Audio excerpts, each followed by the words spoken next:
Hola, ¿cómo están ustedes? Bienvenidos a nuestro tiempo devocional de este día domingo, el primer domingo de este mes de abril, domingo 6 de abril. Gracias por estarnos acompañando, gracias por haber escuchado en estos días las diferentes reflexiones que hemos tenido sobre el tema tan interesante que es más que un árbol genealógico, en donde estamos tratando de pues, reflexionar sobre ciertos datos que la Biblia nos da con respecto a la genealogía del Señor Jesucristo, que obviamente, ¿verdad?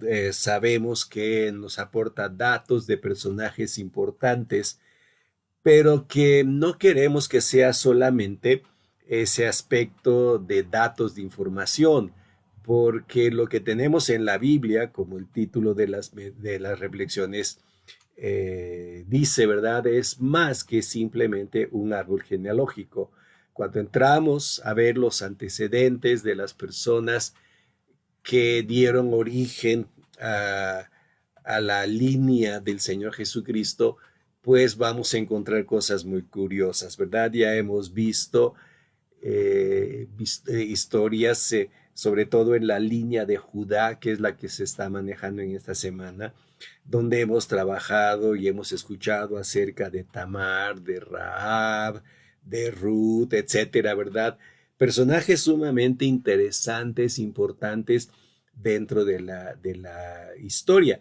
Pues quisiéramos cerrar esta serie de reflexiones sobre la historia de Judá con un personaje que quizás sea, por decirlo así, no la corona de la genealogía, porque ahí es donde se desarrolla todo lo que va a ser más adelante la vida del Señor Jesucristo e incluso llega a tomar ese mismo nombre, el Señor Jesucristo, ¿verdad? Que es el Hijo de David. Así que vamos hoy, si me permiten ustedes, a reflexionar algunos detalles importantes sobre este personaje que fue el rey David. Y si me permiten ustedes, me gustaría hacerlo, pero previamente encomendando estas reflexiones en las manos del Señor. Sí, vamos a orar. Padre bendito, te damos gracias porque nos das el privilegio de sentarnos un ratito para pensar sobre estos personajes. Cuántas cosas podemos aprender sobre el linaje de Judá, de los personajes que tuvieron que ver con él y cómo llegamos a través de él hasta la vida del Señor Jesucristo. Te damos gracias porque nos permites abrir tu palabra y pensar ahora en algunas ideas, algunos pensamientos con respecto al rey David. Encomendamos este tiempo en tus manos y te suplicamos, Padre, que tú nos dirijas y nos ayudes. Guía nuestros pensamientos, te lo rogamos en nombre de Cristo. Amén.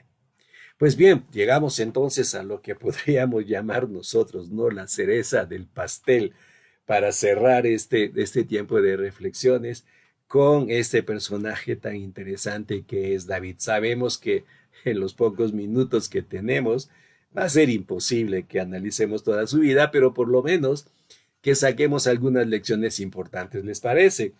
Bien, pues vamos a empezar y me gustaría empezar solamente señalando algunos elementos o algunos eventos que fueron importantes y trascendentes en la formación de este personaje y que nos va a mostrar la manera en que Dios trabaja con nosotros.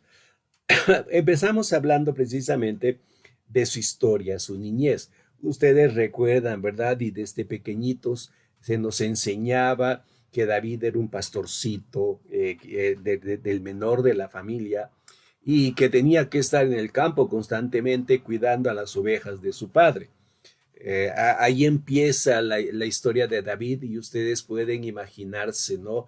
Las horas enteras que David pasaba en soledad, en medio del campo, algunas veces atravesando el desierto, otras veces llevando a las ovejas a los manantiales de agua.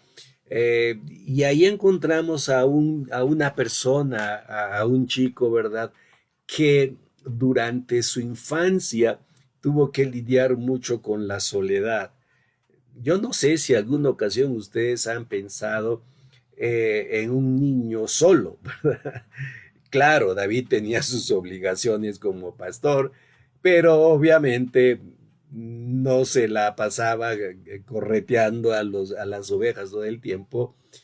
Tenía momentos de soledad en donde él tenía que inventar, hacer cosas, y es probable que en ese tiempo de soledad su mente haya sido desarrollada de una forma especial, porque ustedes recuerdan que David fue un inventor de instrumentos. O sea, me imagino que en el tiempo de esa soledad en el campo con las ovejas, pues David habrá inventado cosas que hacer e inventó instrumentos. Eh, Sabemos, ¿verdad? Que para él la música fue muy importante, y eso lo vemos más adelante cuando el tabernáculo llega a Jerusalén y él organiza todo para la adoración del Señor e inventó instrumentos musicales. También lo encontramos en una etapa muy curiosa, casi al final de su de adolescencia, al principio de su juventud, cuando él tiene que batallar precisamente con uno de los adversarios más grandes del pueblo de Israel, que eran los filisteos, y él tiene que pelear en su famosa batalla contra Goliat. Todos recordamos la frase célebre de David, ¿verdad? Tú vienes a mí así y así, así, pero yo vengo a ti en el nombre de Dios. En esa gran batalla contra Goliat, nos encontramos con un joven que ya tenía muy claro cuáles eran sus valores y cuáles eran los principios que iban a regir su vida. Y esos valores y principios estaban en su relación estrecha con Dios. David había aprendido a vencer enemigos más grandes que él estando en el campo, y precisamente fue lo que le dijo a Saúl: yo he tenido que pelear contra leones, he tenido que pelear con bestias, ¿verdad? Para arrebatarles a a las ovejas que se habían robado.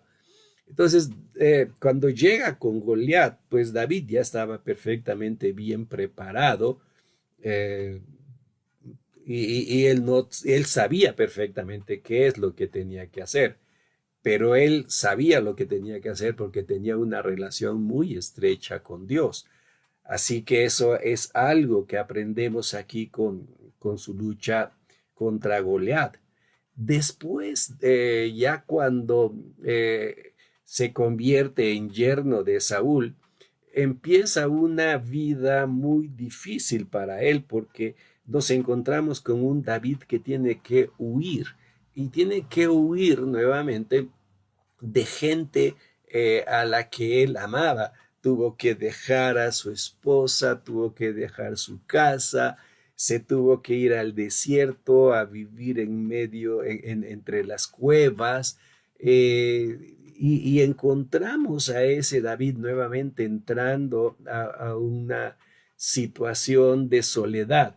El hecho de que después la gente lo encontrara y se aliara a él, pues no cambiaba mucho la situación, porque David tuvo que darle la espalda a su comodidad, tuvo que darle la espalda a tener todo lo necesario ahí sobre su mesa, en su casa, en su cama, ¿verdad? Y él tuvo que aprender a vivir aquí huyendo, tuvo que aprender a vivir la adversidad, las carencias.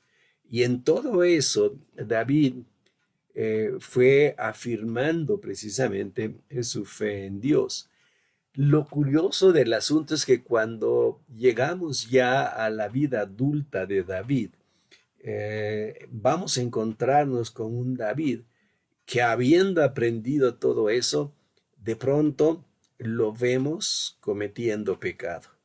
Hay dos pecados que son trascendentes en la vida de David, y lo pueden ustedes leer ahí en la Biblia. El primero de ellos es el más famoso, ¿no? Que es su pecado con Betsabé, que fue, no podemos decir que fue un pecado, sino que fue toda una serie de pecados, engañando a Urías, asesinando a Urías, sacando a Betsabé de un ritual sagrado. O sea, David se había convertido en una persona profana, ¿verdad? Porque Betsabé estaba purificándose delante de Dios, él la vio, la codició, y la saca de esa ceremonia para estar con él. David cometió toda una serie de pecados aborrecibles en esta situación con Betsabé. Pero no solamente fue ese pecado, sino que también encontramos otro pecado más al final de su historia, cuando decide censar al pueblo y manda a su capitán Joab a que cuente cuánta gente tiene a su disposición. Fue una decisión que a todas luces a su capitán no le gustó, pero tampoco le gustó a Dios. Algo había allí, la Biblia no nos da mucha referencia sobre qué es lo que estaba pasando en el corazón de David. No sabemos si en ese momento David quería sentirse seguro con el pueblo que tenía, con el ejército que podía formar, o si David se estaba exaltando a sí mismo para decir, ah, mira todo lo que he creado. La Biblia no es muy clara con respecto a ese último pecado, pero sí sabemos que el pecado disgustó tanto a Dios que Dios determinó castigar a David. Y obviamente, ¿verdad? Recuerdan ustedes la historia, Dios mandó a su ángel para ir destruyendo a ese pueblo que David había contado. Dos pecados que cuando los leemos, los estudiamos, solamente llegamos a una conclusión, ¿no? Y es lo que siempre ha pasado, que cuando David pecó, en realidad él estaba consciente de ese pecado, estaba consciente de lo que estaba haciendo y que no le importaba en un momento dado hacerse a un lado o hacer a un lado a Dios y actuar por sí mismo.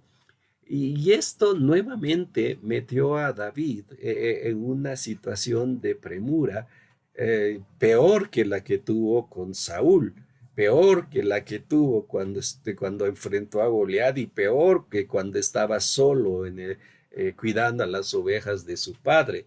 David tuvo que sufrir ahora el abandono de Dios. Y precisamente eso es lo que David nos cuenta en el Salmo 51, cuando reflexiona sobre el primer pecado, el pecado con Betsabé, y muestra que precisamente ese pecado había sido aborrecible delante de Dios. Y David tiene que aprender ahora a pedir perdón. ¿Sí? Las dificultades lo llevaron a humillarse, las dificultades lo llevaron a entender que Dios es más grande que él. Bueno, esa es parte de la vida de David, ¿no? Ahí tenemos a un hombre que era sumamente especial. Sin embargo, de toda esta vida me llamó mucho la atención, y ustedes lo pueden cotejar, como en Hechos capítulo 13, en el versículo 22, se habla de David con una característica muy particular. Se dice que él era un hombre conforme al corazón de Dios. Cuando analizamos toda su historia, nos preguntamos, bueno, ¿qué es lo que realmente significa ese concepto de ser una persona conforme al corazón de Dios? Me di a la tarea de buscar algún concepto, alguna idea, algún comentario sobre la frase, y me encontré que, por ejemplo, el doctor Charles Swindoll, en uno de sus libros, que precisamente es la biografía de David, y así se llama el libro, David, dice que una persona conforme al corazón de Dios es una persona que está en armonía con Dios, que le importa lo que a Dios le importa. Yo estaba tratando de pensar en esta frase y me hizo pensar en esa relación que uno puede tener con las cosas que más nos agradan y que nos mueven. Y me acuerdo que hace unos días en la iglesia estaba yo saludando a una hermana que venía con su pequeño, al niño lo conocemos mucho, es un pequeñito de 2 años, pero es un chico muy especial porque le gusta mucho la música. Y nos acordamos que en ese momento estaba ya por empezar el último servicio y estábamos platicando en la puerta y de pronto empezó el grupo de alabanza a tocar y empezaron a cantar. Y me llamó mucho la atención que cuando este pequeñito escuchó la música, empezó con su mano y empezó a seguir el ritmo con la mano. De pronto, sin darnos cuenta, empezó con su piecito a seguirlo, a seguir el ritmo, pegando contra el piso, ¿verdad? Y de pronto empezó a moverse y en eso me dice la mamá, pastor, pastor, pastor, ya nos vamos porque parece que ya se conectó el wifi, dice. Nos dio mucha risa, ¿no? Porque nada más empezó la música y él lo captó. ¿Será eso tener un corazón conforme al corazón de Dios? Que cuando la música de Dios toca, nosotros reaccionamos. Me hizo pensar mucho en eso y creo que por ahí va la idea, ¿verdad? ¿Qué nos hace sentir alegres? Pues lo que a Dios le hace sentir alegre. ¿Qué nos hace sentir motivados? Pues las cosas que motivan a Dios. ¿Qué nos hace sentir triste? Las cosas que entristecen a Dios.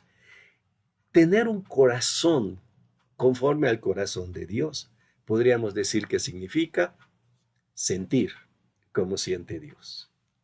La pregunta es, ¿cómo puede una persona llegar a ese punto?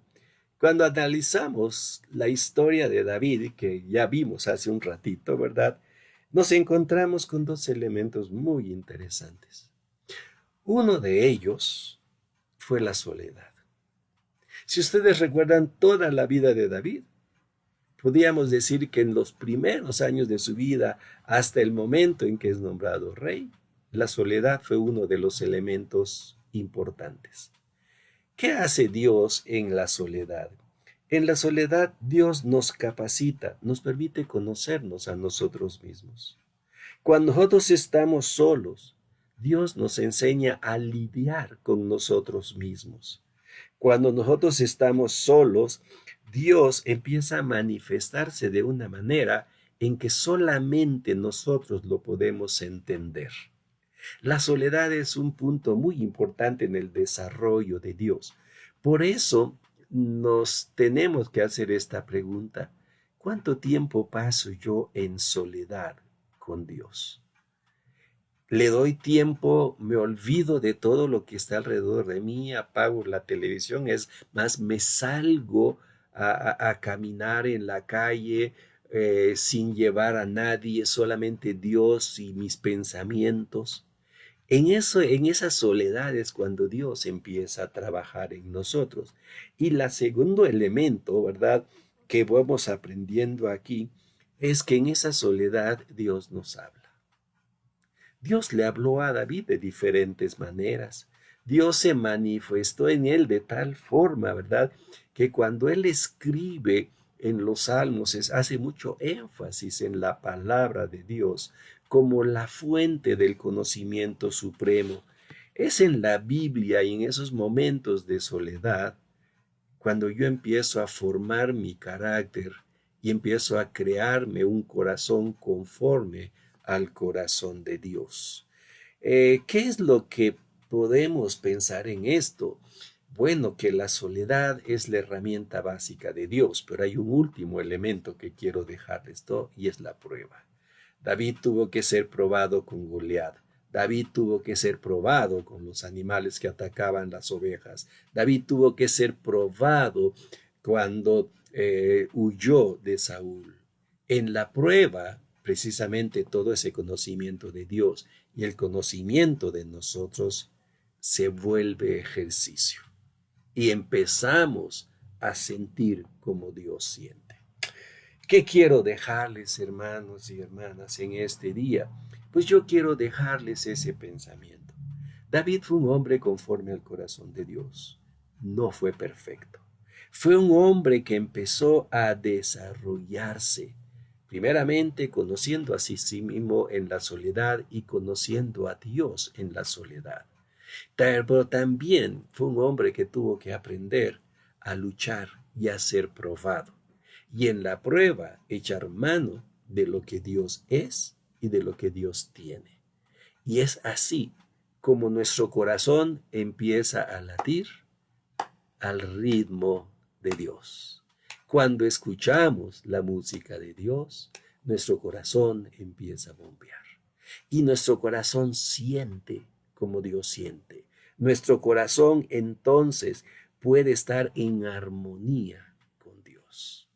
Pensemos precisamente en ese personaje y aprendamos de David, ¿les parece? Pues entonces les dejo con ese pensamiento. Tratemos y dejemos que Dios forme en nosotros un corazón como el suyo. ¿Les parece? Porque no terminamos con una oración. Padre, te damos gracias porque tú quieres que seamos conforme a tu corazón. Ayúdanos, Padre, que en los momentos de soledad, en los momentos de adversidad, sigamos escuchándote a ti en la forma en que tú quieres que te escuchemos. Gracias, gracias por estar con nosotros todo el tiempo y porque quieres que seamos esos hombres y mujeres conforme al corazón de Dios. Gracias en el nombre de Jesucristo. Amén. Un gran personaje en la línea de nuestro Señor Jesucristo, más que una genealogía, una forma de vida. Que Dios les bendiga, mis hermanos, y nos veremos aquí, hermanas, también en el próximo devocional la semana que viene. Bendiciones para todos.